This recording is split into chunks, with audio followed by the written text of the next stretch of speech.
Majority Leader. Mr. President, very soon the Senate's going to be voting on a budget resolution that essentially accomplishes 5 objectives, but at least 4.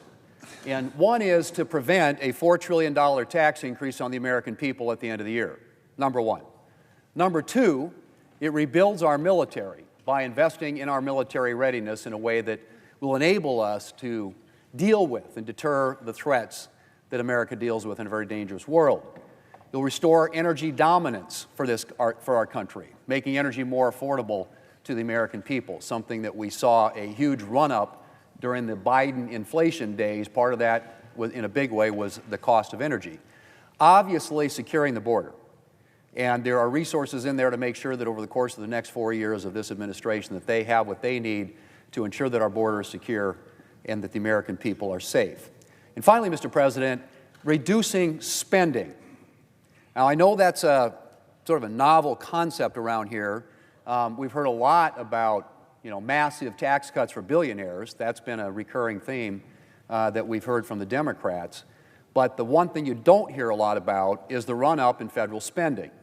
So tax revenues, as a general rule, have stayed very static as a percentage of our entire economy, around 17.1% thereabouts. Government spending as a percentage of our economy, on the other hand, has gone up, and gone up dramatically. So just take a look at this chart.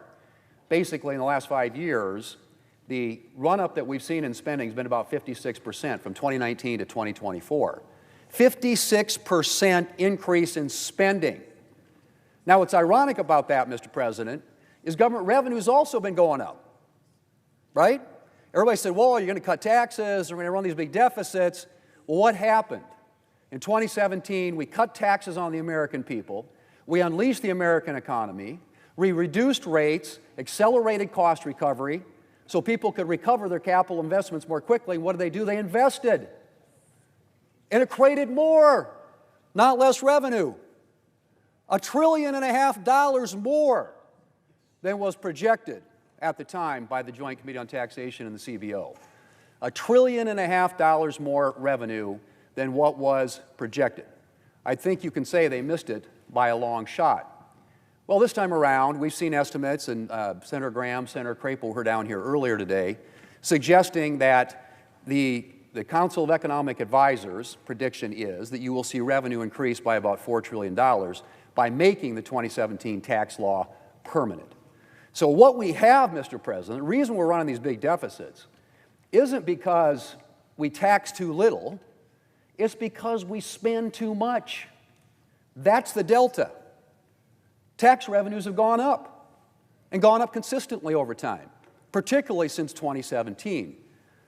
What's gone up a lot faster, as I said, is government spending. And so we have this deficit, and the way we're going to have to deal with that is to get more growth in the economy, generate more revenue, because when the economy is growing and expanding, it's creating jobs, people are working, they're taking realizations, and they're paying more taxes. And that's what happens when you reduce taxes. And that's why it's so important that we extend and make permanent the 2017 tax law. This is what we're talking about here today. This is what this conversation, frankly, is all about. Now, Mr. President, one of the things that has been interesting in this debate, because I heard lots of conversation from my colleagues on the other side about massive new tax cuts for billionaires. But let me tell you what, if you vote against this budget resolution, you will be voting for. You will be voting for a $4 trillion tax increase on our economy and on the American people. Of that $4 trillion tax increase, $2.6 trillion will fall on people who make less than $400,000 a year. Something that Joe Biden and I think pretty much every Senate Democrat pledged not to do. Well, how does that happen, you ask?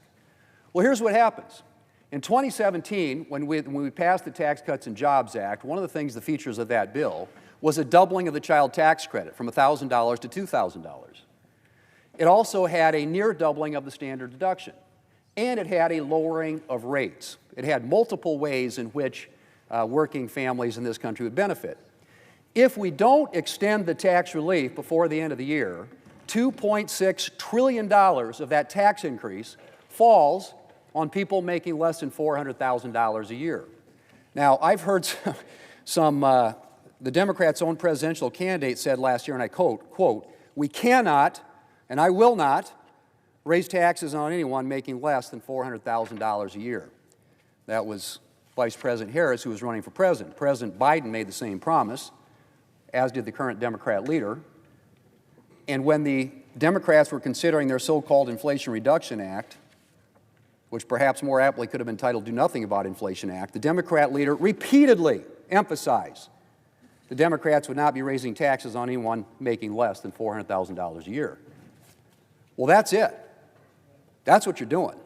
Because this tax increase is going to hit American families. $2.6 trillion of it is going to hit families making less than $400,000 a year. So you cut the child tax credit. Let's say you have 4 kids in this country. Now, the tax credit, child tax credit, is a direct credit against tax liability, meaning it's a dollar-for-dollar reduction in tax liability if you have a tax liability that exceeds the amount of the credit. So let's say you have 4 kids. Today it's $2,000.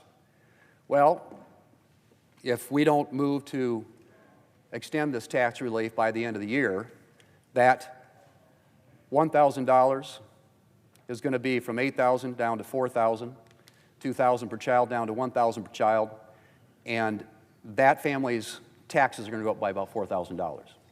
Now, if they don't have that big of a tax liability, there's a refundability component, and we can have a conversation about the merits of that, but that means they're going to be getting a payment or not, and probably not, because cutting that child tax credit back to $1,000 is going to fall largely on people who have families in this country. Same thing with the standard deduction. It will be cut nearly in half. And the interesting thing about that, Mr. President, is when we made that change back in 2017, fewer people started itemizing, more people started taking the standard deduction because the standard deduction was about $30,000 a year. Well, what happens if we don't extend this tax relief? That $30,000 goes back down to about $15,000 a year. Again, hitting working families. Coupled again with what I said is higher rates. The rates will go back up. So forget about the idea that you're not going to raise taxes on people making less than $400,000 a year, because you clearly are. That's just a fact. It's just simply a fact. So what about small businesses? Well, small businesses would pay, if we don't extend the current tax policy, $600 billion more if these tax cuts expire. Because pass-through businesses, and that's your LLCs, your subchapter S corporations, your sole proprietorships, pay at the individual rate. The rates would go back up, and we put a feature in that bill called 199A. It was a 20% deduction for pass-through businesses. That also goes away. So small businesses are going to pay $600,000 more per year, or I should say, or $600 billion more throughout the course of this tax policy if we don't do something to extend it. So you lose 199A, you lose the lower rates that come with it if you're a small business, and you'll see a lot less investment in our economy. Now, as I mentioned in 2017, 2 of the objectives on that, particularly on the business side, were to lower rates and to allow for faster cost recovery and to grow the economy. And it did. It worked. The economy over the past 7 years grew, if you can believe this, 5.4% more than what CBO had projected in 2017 prior to the passage of the Tax Cuts and Jobs Act. Well, what did that mean? It meant a 50-year low for unemployment, record low poverty, high median household income, a narrowing of the income disparity gap in this country. So, Mr. President, what about deficits? As I said before, by any objective metric, revenues dramatically exceeded what was predicted in 2017 about what the effect of the Tax Cuts and Jobs Act would be. Now, revenues, as I mentioned, you look at this chart again, on average about 17% as a percentage of our economy. Unfortunately, spending as a percentage of our economy, which as recently as a decade ago was about 20%, is now over 23%, and growing to 24 to 25%. And part of that is all the new spending that was associated with things like, for example, the IRA. So the inflation, so-called Inflation Reduction Act, there were some provisions in there, some energy provisions, for example, that at the time were scored to cost about a little over $200 billion. Today, they're actually over $1 trillion, so CBO missed that one by about 400%. And as I said earlier, the Council of Economic Advisors projects a $4.1 trillion increase in revenue from extending the 2017 law.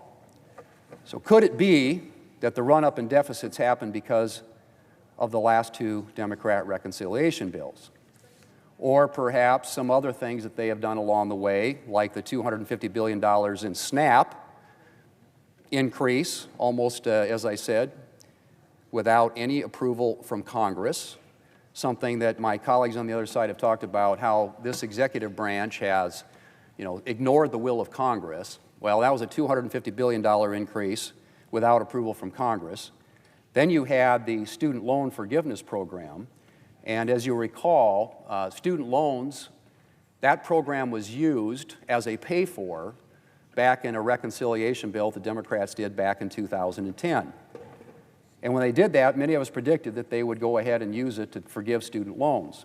So student loan now forgiveness, which is subject to court action, resulted in several $100 billion of additional spending not approved by the Congress, but that particular move got no pushback from anybody on this side of the aisle, not a peep.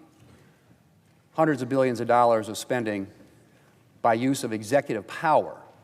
And what I've concluded from all this is that my colleagues on the other side talk a lot about misuse or abuse, if you will, of executive power, but that's not the issue.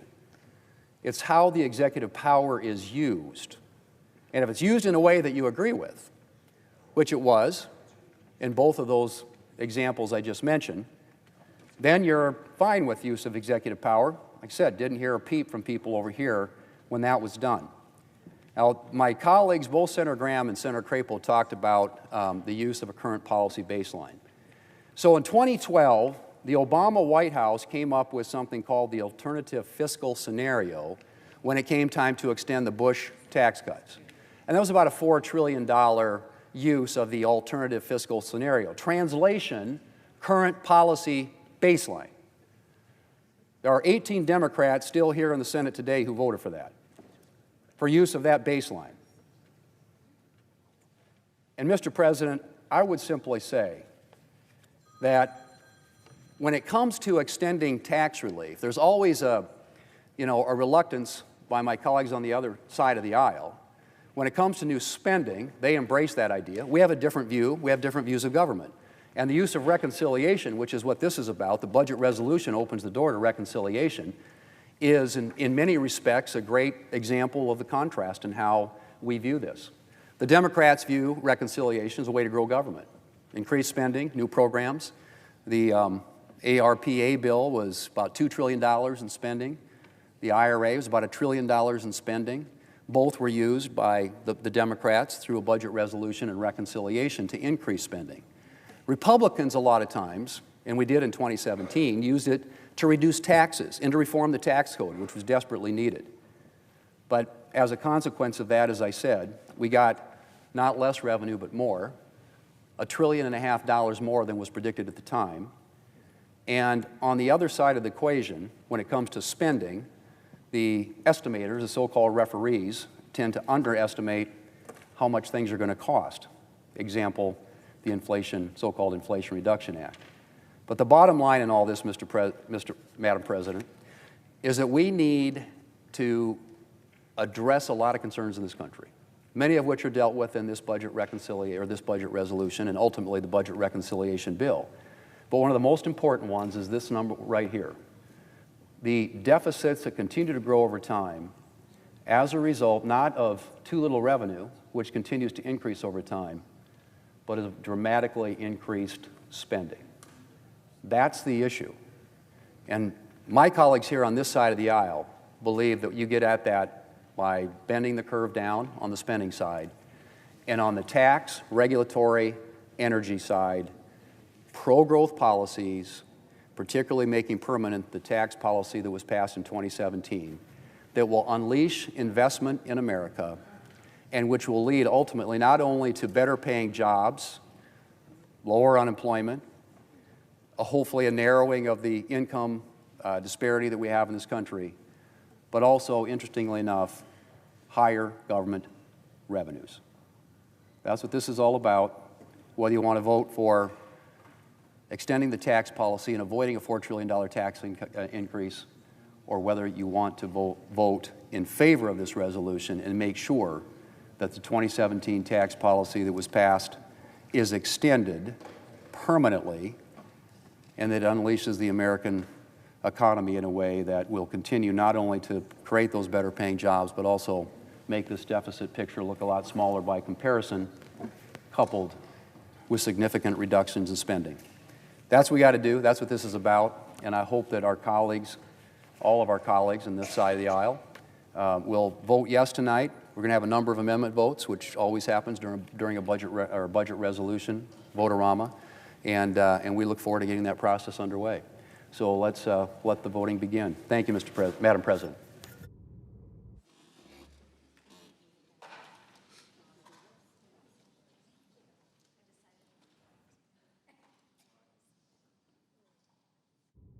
And Madam President, I would now ask unanimous consent that the following amendments be in order. That the amendments be reported by number with no amendments in order prior to a vote in relation to the amendments. Number 1, Sullivan, number 2035. Number 2, Merkley, number 1758. Number 3, Reed, number 1645. Number 4, Lujan, number 1726. Number 5, Warner, number 1310. Number 6, also Brooks, number 1466. Number 7, Kelly by voice, number 1737. Number 8, Murphy by voice, number 1977. Hold 1 second. Eliminate the by voice part. Just reword it and don't say the voice part. Number 7, number 1737, Kelly. Number 8, number 1977, Murphy. Number 9, number 1773, King. Number 10, number 1647, Warren. Number 11, number 1884, Schumer. Number 12, number 1774, Padilla. Number 13, number 1646, Bennett.